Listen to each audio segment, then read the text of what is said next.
Finding a cue you like the feel of can be difficult, especially when a quality cue can cost you anywhere between £100 and the price of this car. But don't let any of that worry you, because I'm going to show you how you can get a brand new cue for under £10.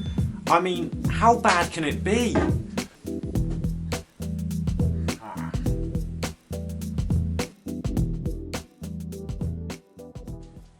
Welcome back, and if it's your first time watching one of our videos, and it's fantastic to have you here. I really thought buying cheap low quality cues would be fairly easy. But for under £10 I could only find child-sized cues. The cheapest snooker cues that I could find were actually £15, and that's just way too much money. So instead I searched for pool cues and I found this, something that was a lot better than what I was expecting to find. But while it arrives, I'm going to see what sort of break I can get on the lineup with my normal cue. This is my current cue. I've had it for well over 10 years now, and I've had many hundred breaks with it, and it cost me roughly £150 when I got it. And the challenge here is to use it to make a break on this fairly straightforward practice routine. Then when it shows up, I can see how well the cheap cue does versus my own relatively expensive cue. So is the cue I bought off the internet for £9.99, including postage and packaging, actually any good? So I think I've done quite well here, because for under £10 I've managed to get a cue with a brass ferrule that weighs about 17 ounces, which is about average for a snooker cue. However, snooker cues are usually about 9 to 10 mil wide at the tip end, and this one's 11 mil, so it's a little bit thicker at this end. And also, usually when you flex a snooker cue like this, it bends a little bit, whereas this one is a bit more solid. It did say when I bought it the type of cue you'd find in a bar, and it does seem to have been designed to survive a full bar brawl. But the real question is it actually any good? Now, first impressions, it seems fairly straight when I roll it on the table. However, when I try and play a screw shot, I don't quite get the same sort of reaction I would get from my normal cue. And playing shots with side spin is especially tricky, as it seems to deflect wider. But hang on a second, because I've nearly cleared the table on the lineup, and even though I missed the pink here, I've managed to set a target of 119.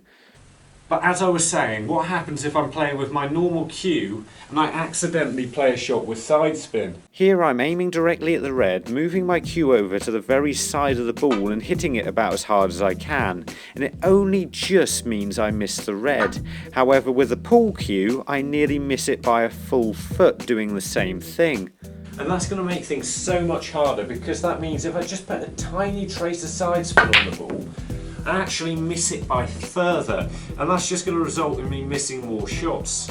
It can be confusing how much money you need to spend to get a decent cue. But don't worry, because I can explain all of it with this simple graph.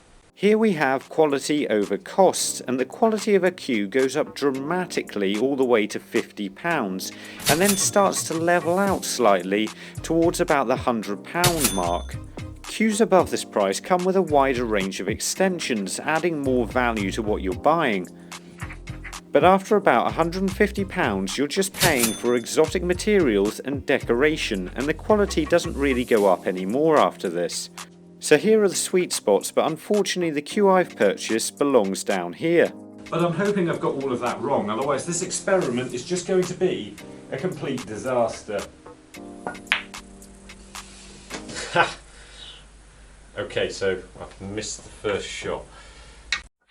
The reality was, however, that most of my early problems were down to me not being used to playing with this specific cue. And as soon as I was relatively comfortable with it, I was making small breaks.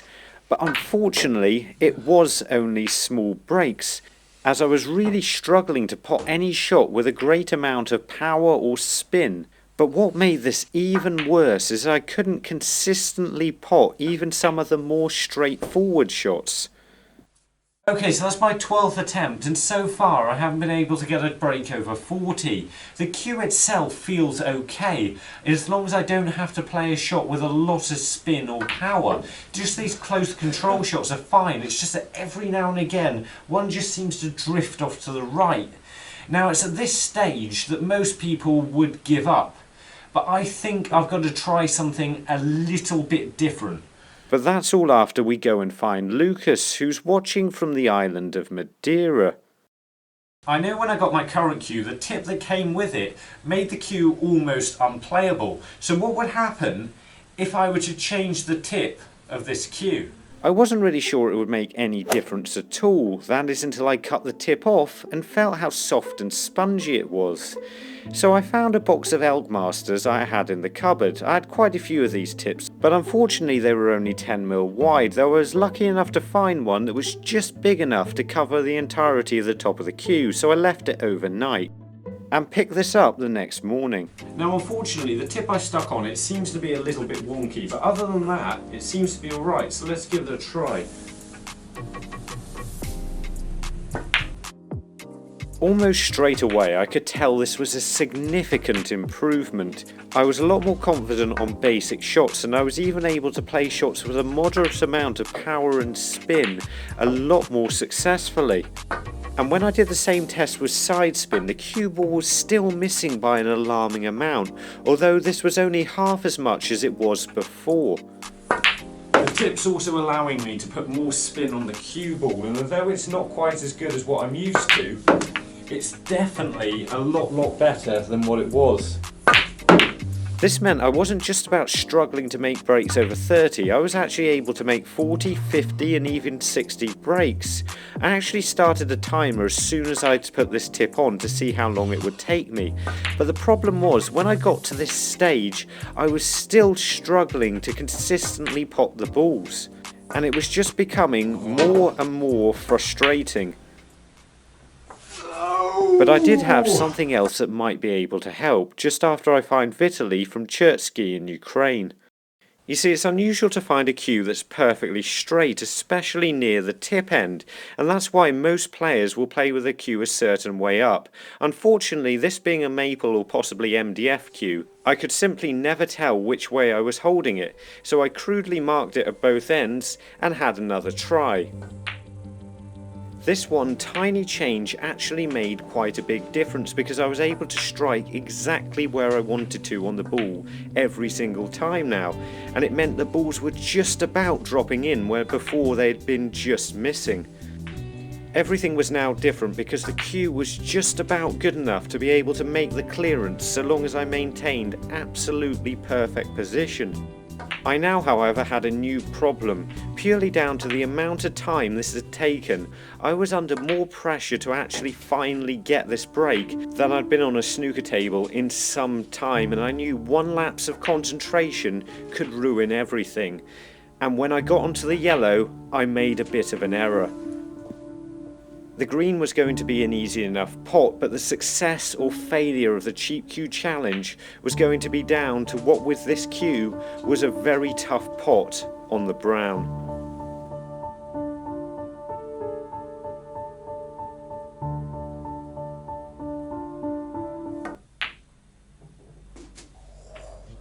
It's difficult to see on the camera how close I was to overcutting that, but now in perfect position, it was just a case of holding my nerve and completing the clearance, and even this black felt difficult.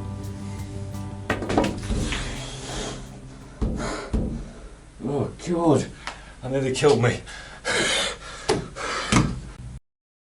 I had been successful, although the combined time of my efforts was huge. So with the right setup, is a £10 cue just as good as an expensive cue? So I actually think I did quite well here. Not only did I manage to find a fairly decent cue for under £10, I also managed to clear the entire table with it. However, with this cue, it actually took me 4 hours, and with my current cue, I cleared to the pink on my second attempt. Ultimately, I couldn't play as many shots as I'd normally be able to with this cue, but it's where I made mistakes that it really let me down. If I put any unwanted side on the ball, it would almost double the amount it deflected, meaning I'd miss shots by twice as far, so something I'd normally pot might rattle and stay out. So I think £10 is too cheap for a new cue. However, you could probably buy something second hand for that price, and for probably £40 to £50 you might be able to get as good a cue as you can really get. Certainly one that feels right for you. Even if, like Pulse, you live somewhere like Kathmandu in Nepal. So in the end, this cue isn't really good enough, even though I do like the feel of it and probably could play alright with it. So I'm going to hang on to it, but I'm not sure what I'm actually going to do with it, because it's a little bit of a challenge to play with. But if you want a cue that's meant to be a challenge to play with, then why not look at this cue with a spring in it, or find out what Chris Henry's developed to help with your snooker. And remember, don't just watch, play, and make the commitment to becoming a better player by subscribing to the channel and visit the website. See you later.